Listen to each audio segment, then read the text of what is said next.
I think that when you are a black person, let me just say, kind of in any vocation in South Africa, you've got to work twice as hard as other people. And that's because of two main reasons.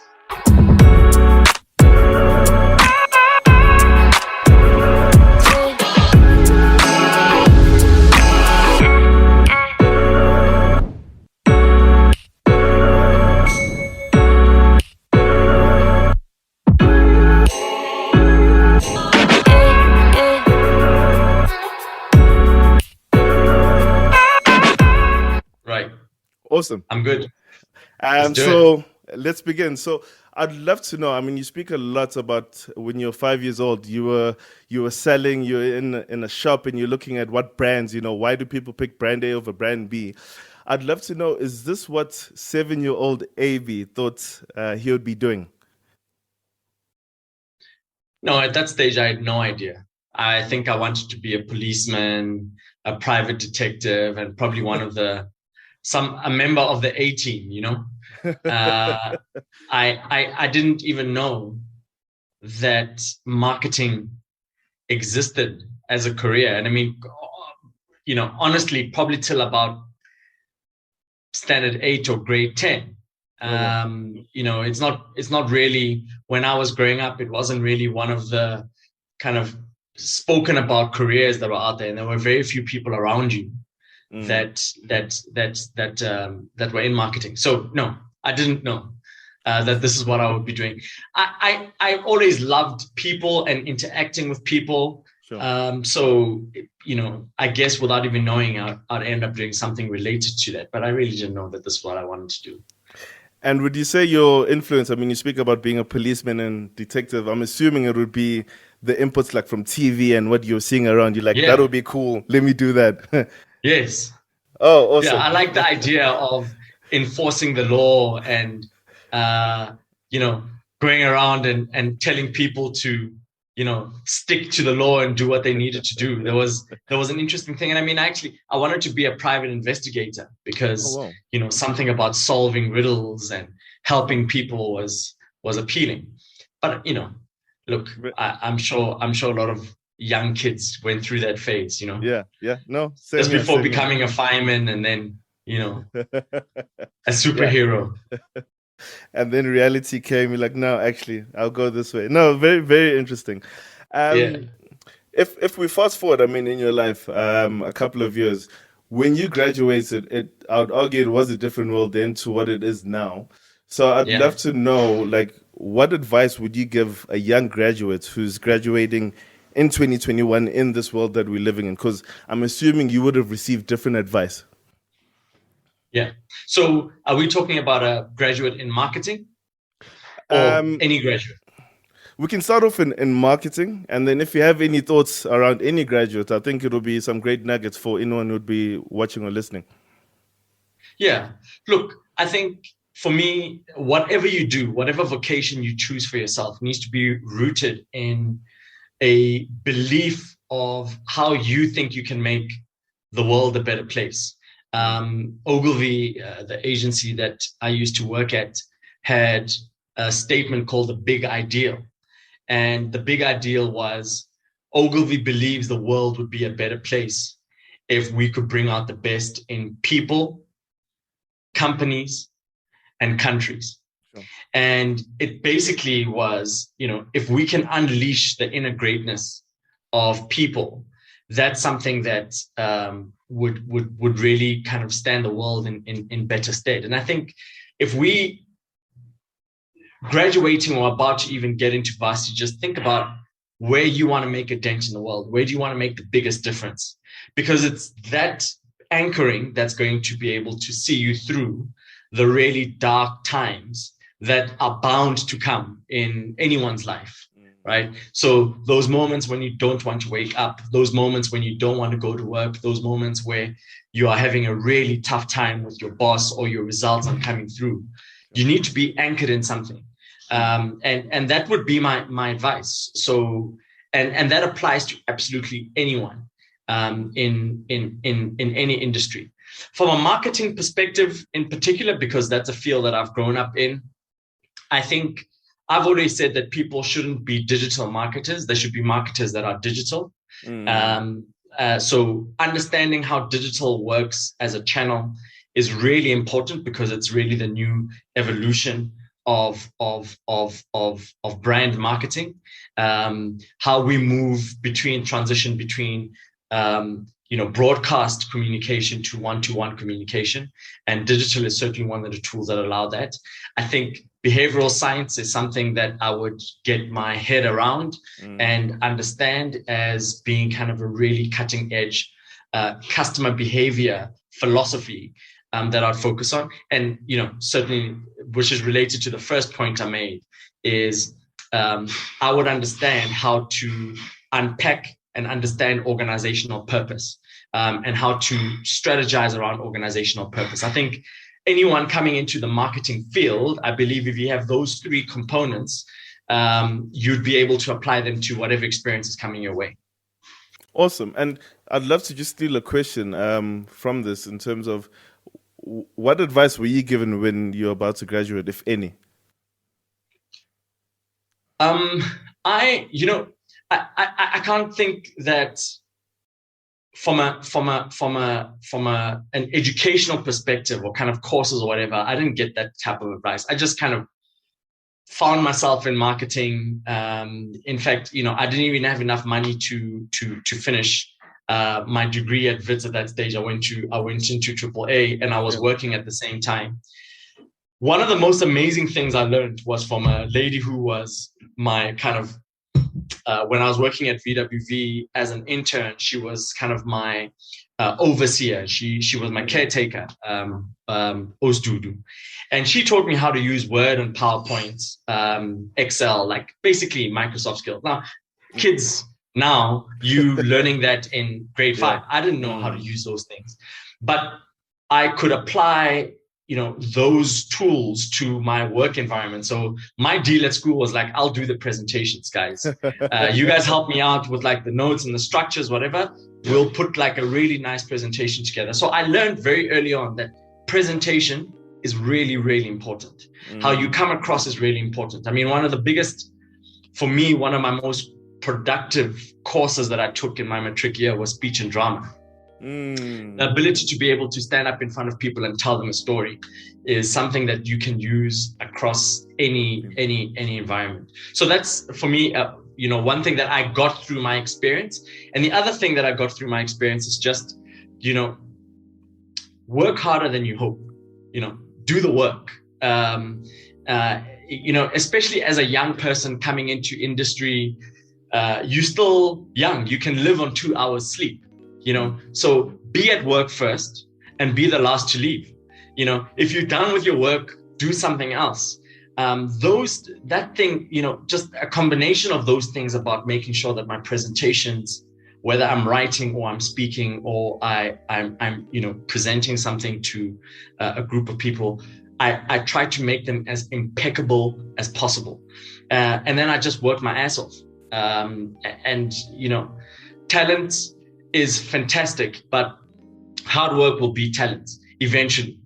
I think, I'm not necessarily the most talented person, but I worked hard at being certainly someone who worked extremely, extremely hard. So those are the kind of two nuggets that I think I got in the early part of my career.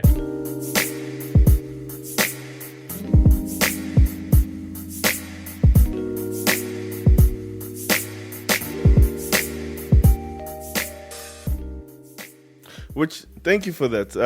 Which actually brings me to my next question. I mean, your hard work. I mean, you started off at VWV, you've been to SAB, Ogilvy, obviously now at Vodacom. So I'm sure you have some experience to answer this question in terms of, can you talk to me about being a black man in corporate?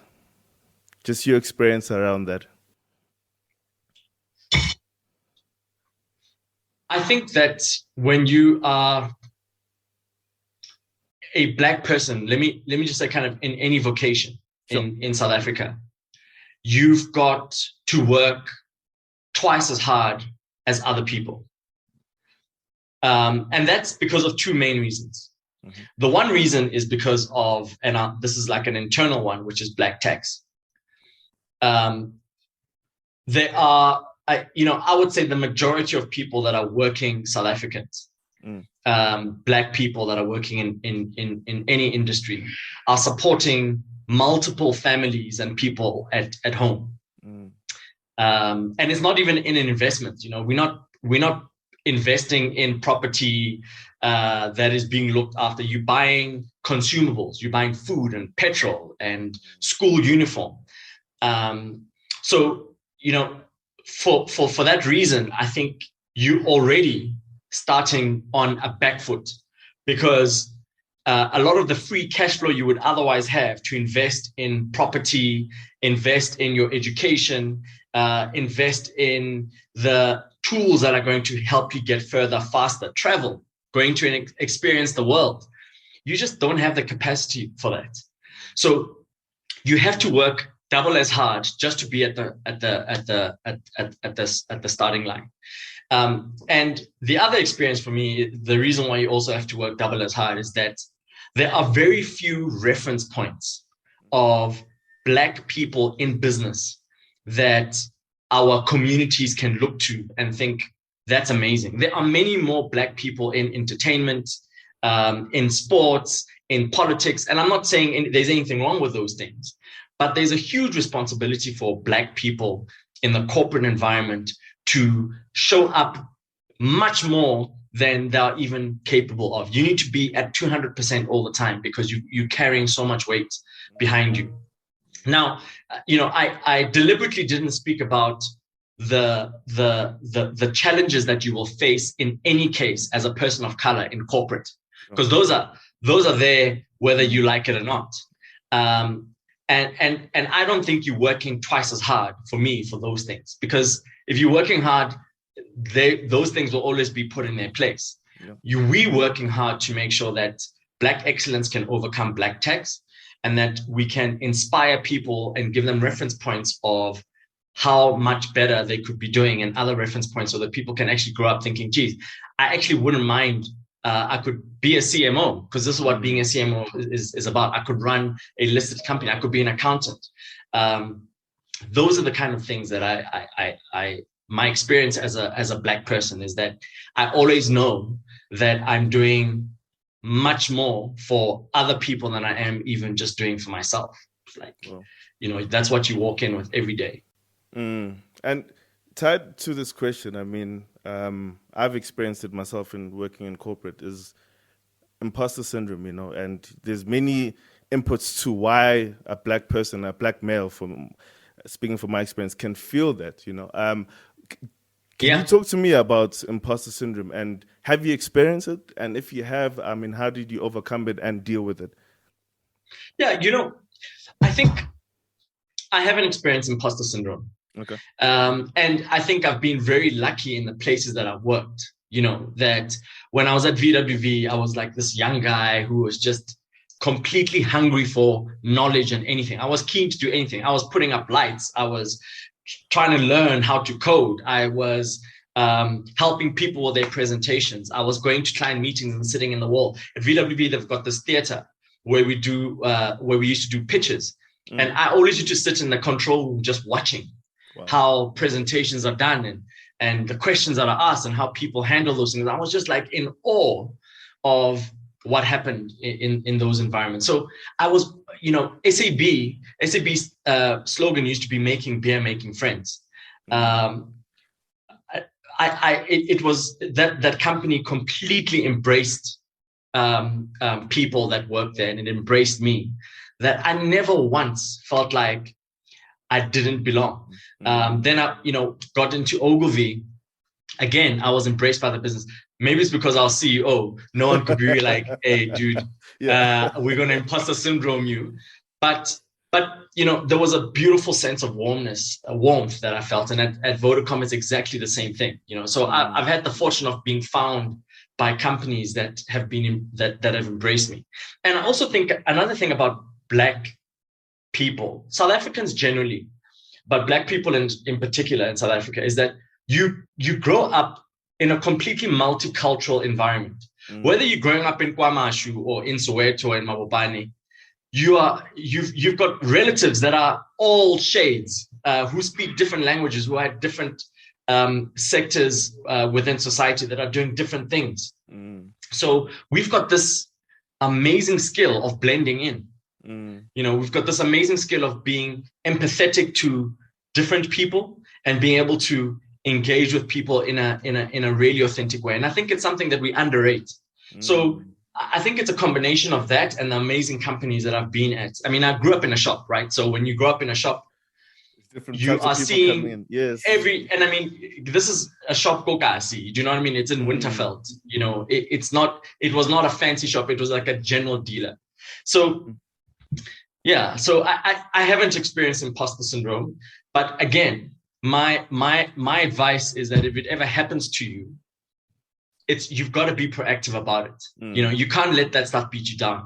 If you're in a work environment where people are playing golf, play golf. If you're in an environment where people are into rugby, learn and understand rugby so that you can, assimilate into those cultures and engage from a point of authenticity and empathy. And that's a strength that I think we have. But no, maybe if I worked overseas, I might have that experience. I haven't experienced it yet.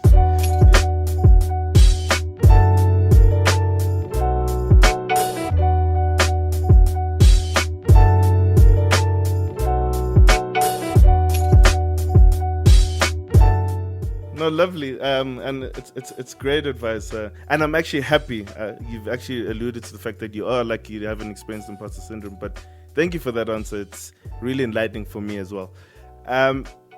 Just going on to leadership, which I know you're very, very passionate about, and you've spoken extensively about it. I'd love to know, what's the one mistake you actually witness leaders making more frequently than others in your leadership journey? I think it's thinking that there's one leadership style for every single situation.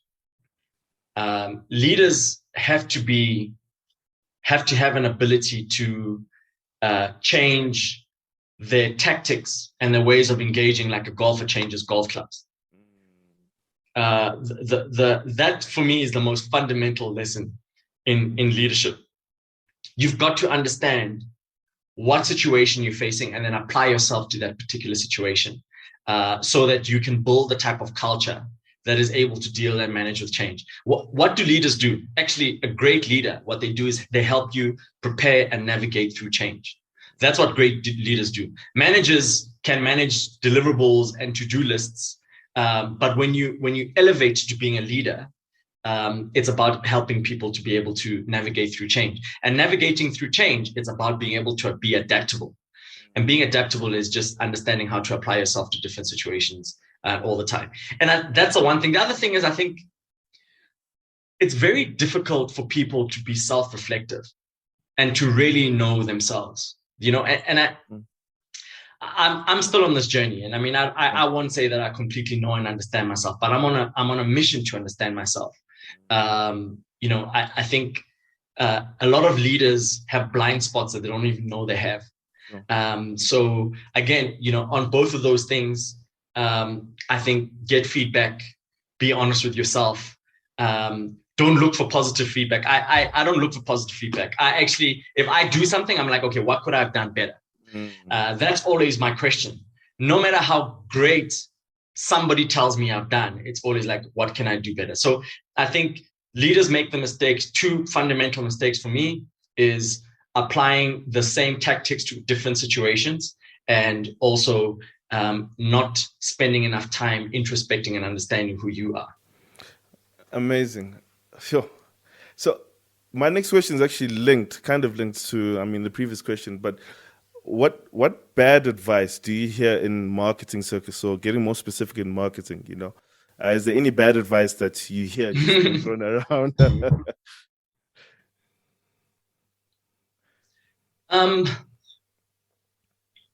Look, I think that the bad advice that I've received, that I've heard, and I mentioned this earlier before, is that people need to be like digital marketers. You know, I think it's been very bad advice that's very popular, even in the current narrative, that in order to be a good marketer, you need to be like really good at like digital marketing. So a lot of people are kind of building up their toolkit and their skill set in kind of digital marketing. I think like digital marketing for me is simply one of the tools you use to influence customers and inspire them to make the decisions that you want them to make. You know, like I said, you know, I don't want you to be a digital marketer. You must be a marketer that's digital. Yep. That is bad advice that I've received. And I mean, the other advice that what I see all the time is that people just assume that because you want to communicate something, it's got to go into some sort of above the line medium. And I think people forget, in my view, that everything communicates. Everything communicates. The way you answer the phone, the way that you package your products, the way that you treat your staff, all of those things are communication mediums. And I think as marketers, we've got much more available to us as a toolkit than we actually think we do, because it goes beyond that marketing, that marketing mix.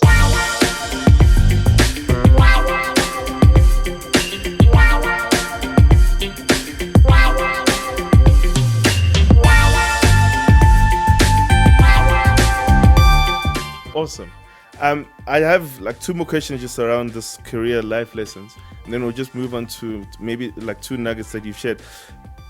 This is a question I've been kind of battling with in my head, and I'd love to hear your views on it. So does it help if you're the consumer of the product that you're obviously marketing? So if I'm marketing Nike shoes, for example, does it help if I'm a Nike wearer, or it doesn't matter? Or maybe, to throw a spanner in the works, is it better to be the opposite? You know, for example, where you take things for granted, but if you're the opposite, maybe you'll come in with better insights, you know, and dig deeper.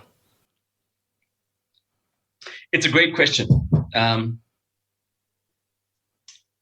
think it helps having an innate understanding of the market that you're talking to.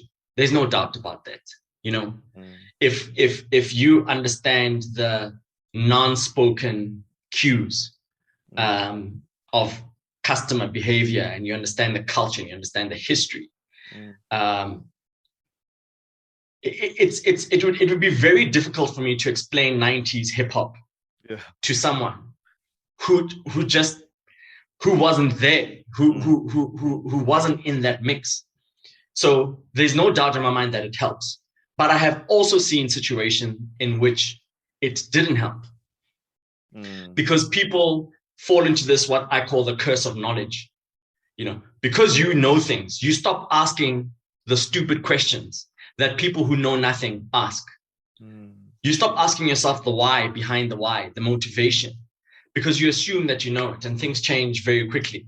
So I know it's a politically correct answer that I'm giving you, but at both ends of the continuum, I've seen that go really wrong. The best marketers that I've seen can work in any country, because they understand that in order to understand customer behavior, the first place you've got to start is why people do the things that they do. And if you go into the depths and the guts of why people make the decisions that they make, you are able to then put a program together that influences them. And you're also able to surround yourself with people that compensate on the places that you can't operate. You know, global companies like Unilever, you guys are operating in multiple countries around the world. You could have already worked in a number of different countries around the world, and the principles are the same. You know, the principles are the same. So I've seen it fall badly both ways. I mean, I'll give you a perfect personal example. When I was Miller Genuine Draft brand manager, you know, kind of early 2000s, we launched this amazing brand. It was a party brand, first cosmopolitan beer in the market. I love deep house music. I'm still a deep house DJ. And I literally banned any music form other than deep house for like MGD events. I was no, we're sticking with house. House is sophisticated, it's slick. And, you know, it worked to a great extent, but that whole kind of organic hip hop groundswell that was happening. And I mean, like, you know, I've got a lot of friends that are in that industry that were there then as well. We kind of skipped the beat there.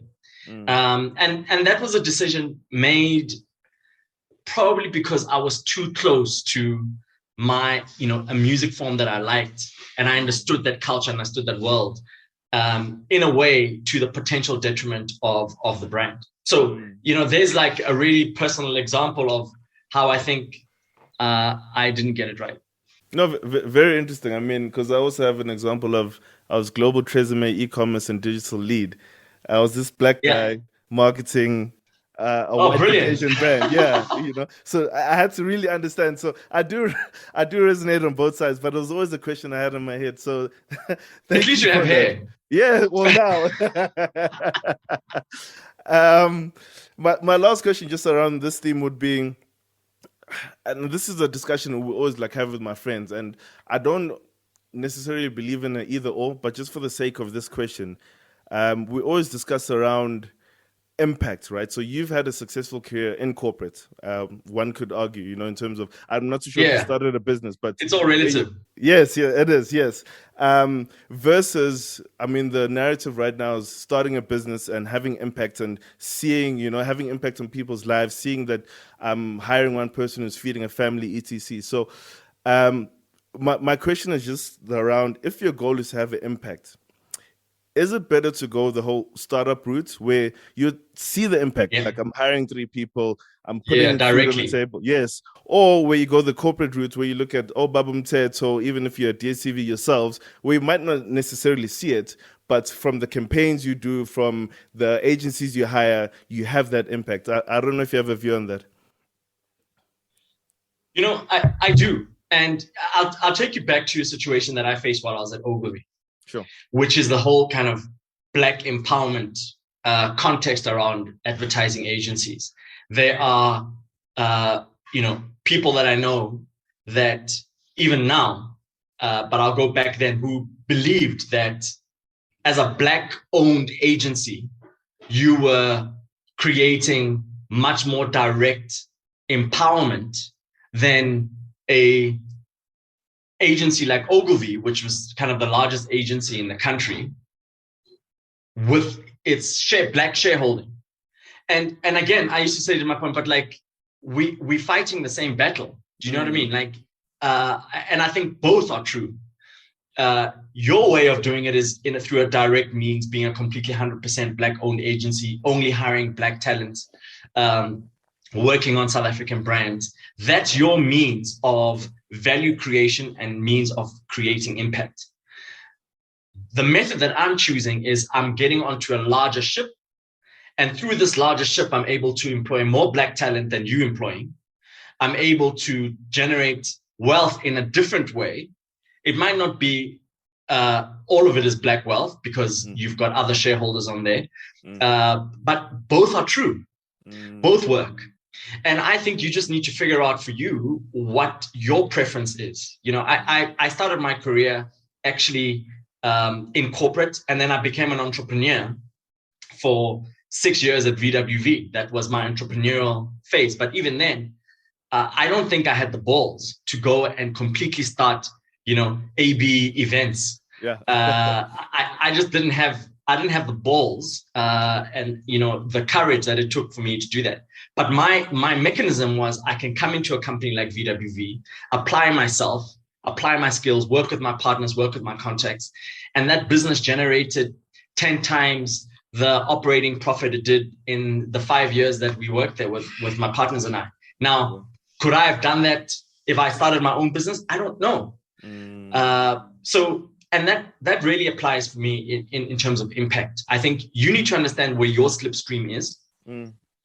And that's what you need to do. We're all not gifted in the same way. God is fair in that way. You can have anything you want, but you can't have everything. Yeah. So that's, I think it just depends on which way you want to go about it. I've worked, at Vodacom right now, we've got a platform called eSchool, almost 2 million learners have got access to the entire public school syllabus online for free. Wow. I would never be able to do that alone. It would take me years to get to that thing. So, my task is then how do we take this and how do we package it and how do we leverage the scale of Vodacom to be able to deliver this to 4 million, 5 million people. So as an example, we're about to launch a product in the next month called Connect for Change, where we're going to allow our customers to be able to donate directly to a charity, 4 charities that we're going to choose, but they're going to be able to, on their mobile or through the app or online, be able to donate. So it's almost like Add Hope for KFC. Now you'll be able to do that. Now, we've got many more people interacting with devices than the people that are in KFC or even that walk into a Woolworths. So the scale that we have is just on another, it's on another level. So for me, it's like I was in the system. I was part of the team that originated that. We went to meet with Woolworths. We went to meet with KFC. We understood how they did it. And that thing wouldn't have happened if I wasn't able to work with amazing people to bring that to life. But at the same time, I could never have done that if I wasn't at Vodacom.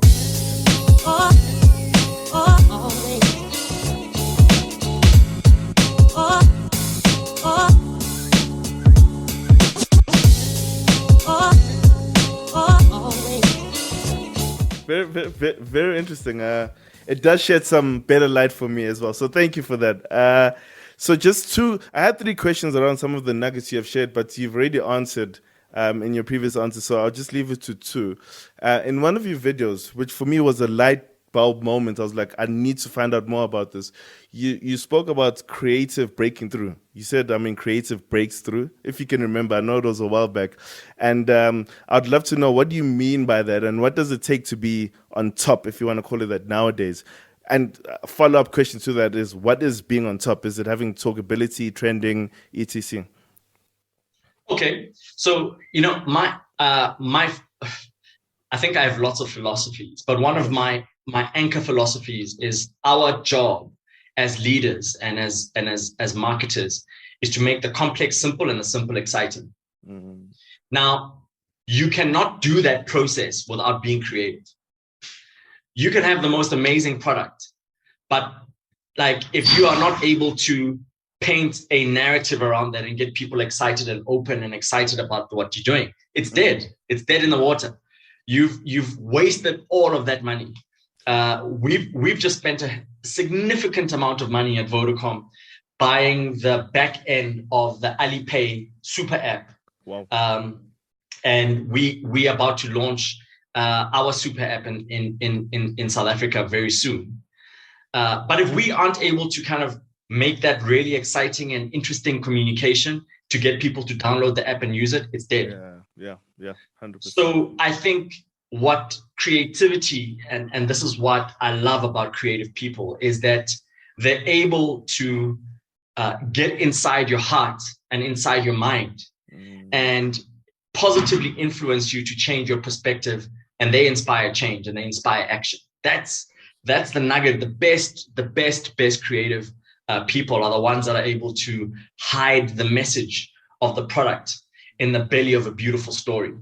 And storytelling, I spoke about it at the beginning of our talk. That's what I mean about kind of excellent creativity. And I'm always looking for it. And I've been fortunate enough to be in an industry that seeks it, that wants that magic. So I think for me, creativity breaks through, and it's directly linked to my philosophy of making the complex simple and the simple exciting. Because life is actually very complex, by the way. Yes. It doesn't matter whether I'm buying Tresemme products or I'm buying a cell phone product, or I just want to go and travel. It's like there are so many choices, and breaking through is around being able to just help people walk that journey in a way that they feel safe and they feel confident. 100%. So that's the one thing. And your follow-up question is, what does being on top mean? Yeah. Being on top for me is it's relative, right? It depends on where you are. From a corporate perspective, for me, being on top is about being able to generate profits and also make the world a better place simultaneously. And that used to be a way out idea. And in fact, it was about 10 years ago now that Michael Porter wrote the the article about shared value. And that was the first time, it wasn't the first time, but it was the first time in popular business history that that kind of combination has been put together of like, you can actually make money and do good stuff at the same time. I'll give you another, Vodacom example. The eSchool product that I spoke to you about, the people that are using eSchool generate up to 25% more per month in terms of revenue for us than the people that are not. They spend about 2 more active days. In telco, one of the key metrics is how many days people are on your network. Because if they're on your network, they're generating revenue for you. They spend 2 more days, active days on our network. So a free service, which is absolutely amazing because it gives people access to education, is also simultaneously something that's generating more revenue. And I believe every single business in the world can do that. Obviously, we're not going to apply ourselves in the same way, but I believe that getting that balance is absolutely right. That for me is being on top. I want to be known as having worked for companies, having inspired companies, having inspired people to make lots of money, and at the same time make a significant difference and make the world a better place. I think that for me is the top. So whatever means you use to get there, is for me, that's something that we can all figure out. Whether you trend or you're not, it's just, those are just tactics. But ultimately, it's about delivering those 2 twin peaks. And I smiled when you mentioned Porter, because he's the one. He actually made, this is back in varsity now. He actually made me believe in a renewed view of capitalism, and we could do this better. Business can be better. It's not just about the shareholders. So thank you for sharing that. It just reminded me of why. That essay is exactly 10 years old. It's exactly 10 years old. Wow. I think it was released in February 2011. That article in Harvard Business Review. So lovely. Yeah, I'm actually going to revisit it just to brush up on the knowledge. My last question, just on some nuggets that you've shared, and then we'll just move on to getting to know you, some quick fire questions, and then I'll be done. Just looking at time. You also are very passionate about purpose, and you speak on purpose a lot. Yeah. So firstly, let me just break it down. What is your purpose? Yeah, my purpose is to bring out the leadership capability and potential in everyone I work with.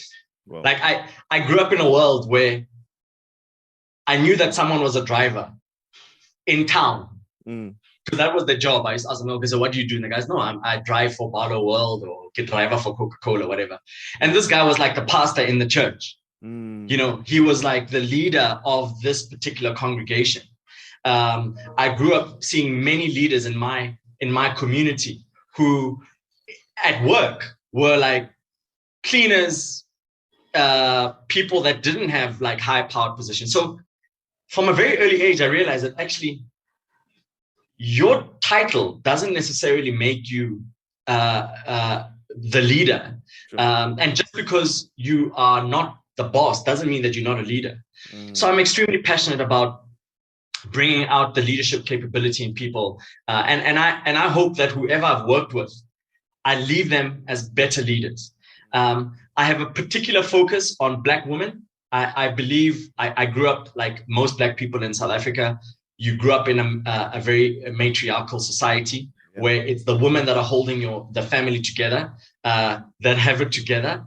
And I'm very passionate about finding ways and partnering with people that can help empower Black women. I feel like if we can empower Black women in society and women generally in society around the world would not have a lot of the challenges that it has right now. Yeah. So, yeah. And just leading on from that, you spoke on purpose in terms of aligning your purpose with the company that you're signing up for, etc. I wanted to just expand on that, because when I was thinking about it, is it a privilege, because someone who's starting off as a junior, I might know my purpose, but I might join a company that's not aligned, because my options are limited, versus when you hire and you headhunted and you have that choice to say, this is my purpose, this is what I stand for, I'm going to go to this company, Or do you feel like it should be from the get-go, just know what you want and align with that company? I don't know your thoughts around that. I hope that question makes sense. No. Look, get a job. Get a job. Okay. Right? Like you waiting for the right purpose company to hire you is almost like companies not making a profit and thinking they're going to make a purpose. Yeah. You need profit to build the systems and structures and investments that you need to create an impact. So I think that you are extremely lucky if you get your first job and it's in a company that is aligned to your purpose. Often in my particular journey, I tell you that my purpose journey has evolved. I always knew that I wanted to I love it when people are doing well around me. I love it when people are evolving and they're happy and they're growing and whatever it is. So I think my purpose, now that I understand and I can articulate it clearly, has always been there. But I don't expect that for most people. And I think a lot of young people are going to go through a lot of time where they have to do that introspection. And eventually find out what they're passionate about. And even if you're working for a company that, for example, necessarily is not aligned to your purpose, you still have the other half of the day to go and do the things that you do. And you never know, those things might be able to coalesce at a later stage. But no, please don't be sitting at home waiting for the right opportunity. You must work. Go to work, pay the bills, and then the rest will follow.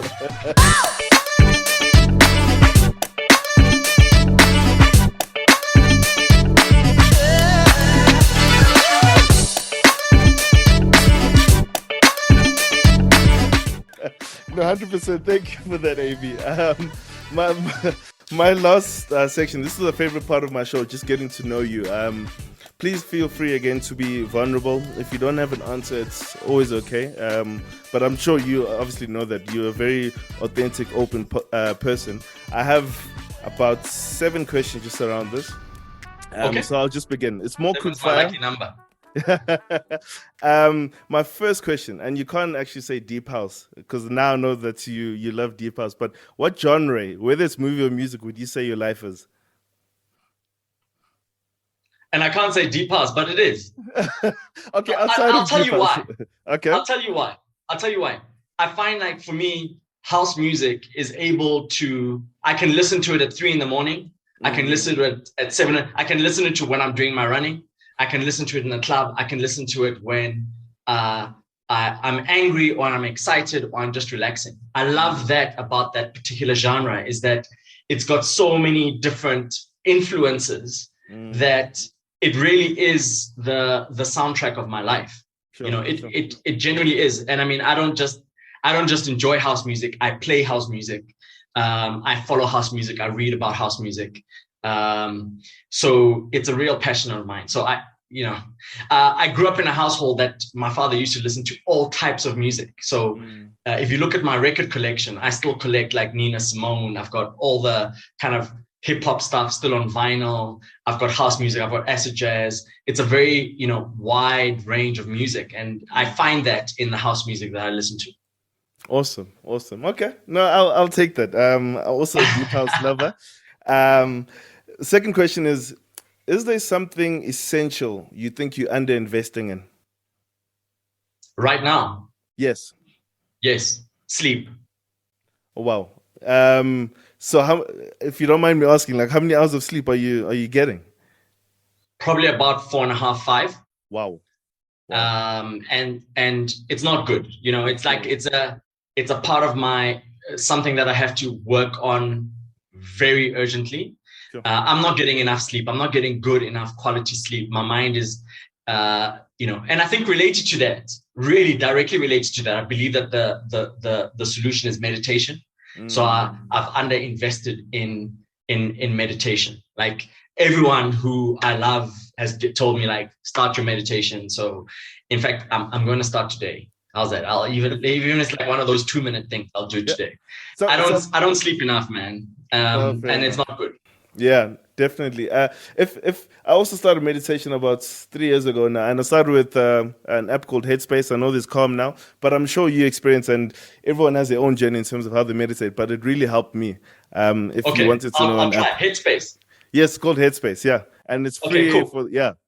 Um, Go on to my next question. I mean, obviously, we've covered your experience, your extensive experience.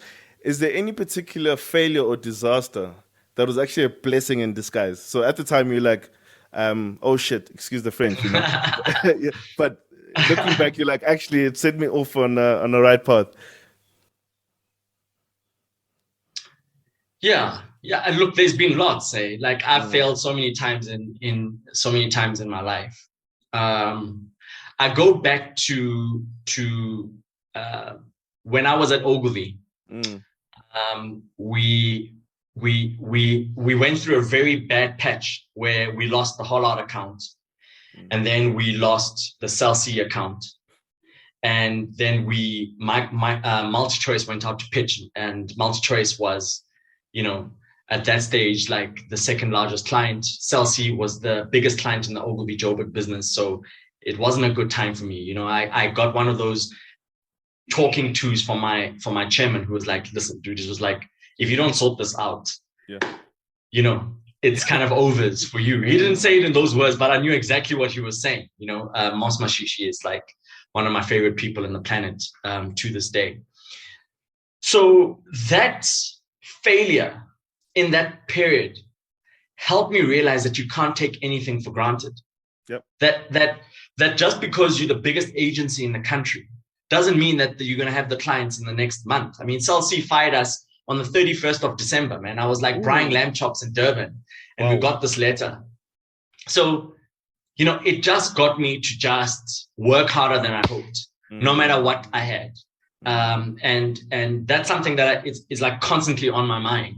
And it's a lesson that I've actually learned way back in my life when I was in grade 1 or grade 3 these days term, and I was casted as Joseph in the play oh, Joseph with wow. a Technicolor Dreamcoat, because I could sing, I could act. I was like, naked papa, I guess. Yeah.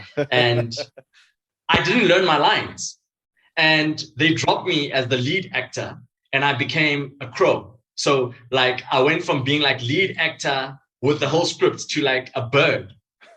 And like Yeah. clearly somewhere along the line, I forgot that lesson to say Mm. like you can't take anything for granted. Awesome. No, thank you for that. Can you tell me about a time, anything that comes to mind that you could not do it? You know, when you're like, yeah, well, this one, no, not going here or doing that, etc. Anything that comes to mind? Yeah, it's Iron Man. Wow, So, the movie, right? yeah. Pardon? Oh, you mean Iron Man, the not the movie, sorry, the activity, the running. Yeah, yeah, Yes, yeah. okay, The, okay, the swim cycle run. yes. So there was a time when I was like, the only time you're ever gonna catch me running is if someone's chasing me. Um, and my girlfriend at that stage lost a bet to her brother, and the bet was you will do the half Ironman if you lose the bet. So I couldn't have my girlfriend doing this thing, and I was just like chilling at home. So I never thought I would do that, and I did. And I also, at the end of the first half I did, which was the one in Durban, I had like really bad dehydration. It was horrible. It was like I Mm, swore I'd never do this thing again. And then a year later I did the full Ironman. well, It was the one thing where I swear I would I would have given you $1,000,000 if you told me that I was going to do to this one do day. I would be like, "Washaya, you crazy." it. No, awesome. And just going to the next question is, what are you most proud of? Anything that comes to mind? I'm sure you're proud of a lot of things from your achievements too. I mean, you're a family man, etc. But anything that comes to mind, and it's not to say it's the most important, but what are you most proud of?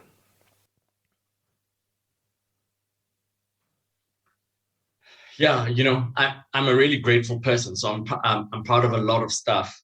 Sure. I think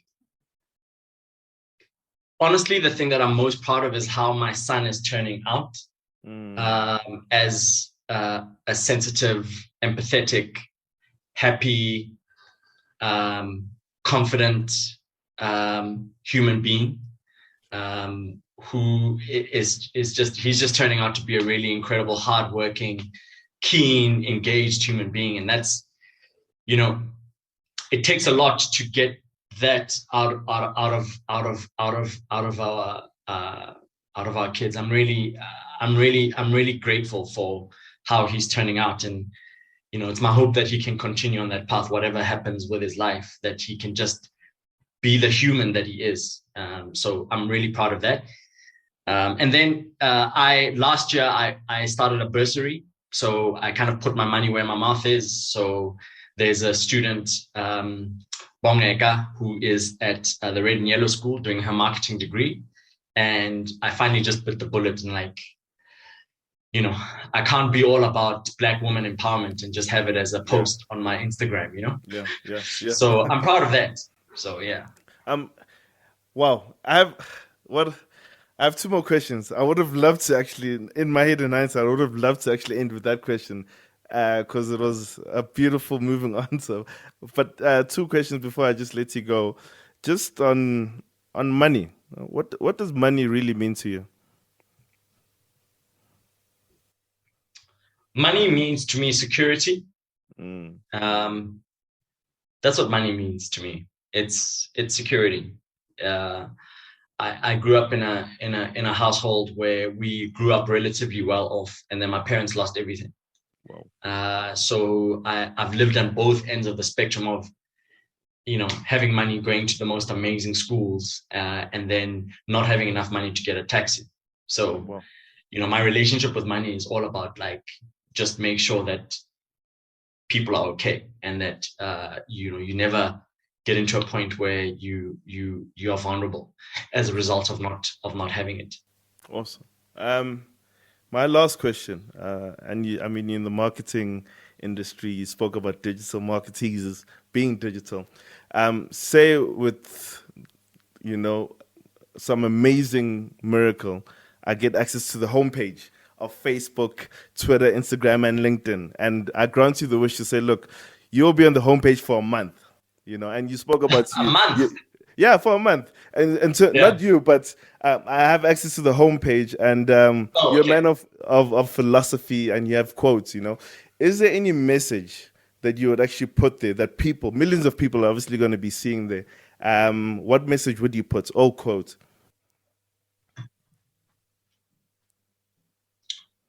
Interesting. You know, for me, it would be make the complex simple and the simple exciting. Because I feel like it applies to so many different things. You know, it's like the world is way too complex. We've made it too complex. Let's just try and get things down to the lowest common denominator, be simple, and then excite people about those things. You know, that's the message that I would leave. Make the complex simple and the simple exciting. Awesome. It's a lovely way to end, Abey. And once again, I want to thank you from the bottom of my heart. And thank you for being part of this journey. I really appreciate it. I've learned so much. And thank you for being inspiring. And please continue to inspire. I love your tweets. I love your positivity. It's lighting up the dark, which is one of my sayings. I mean, continue, please, to light up the dark. And I'll be following you. And I wish you the best, and your son as well. Especially in this complex world. Hopefully you can make it simple.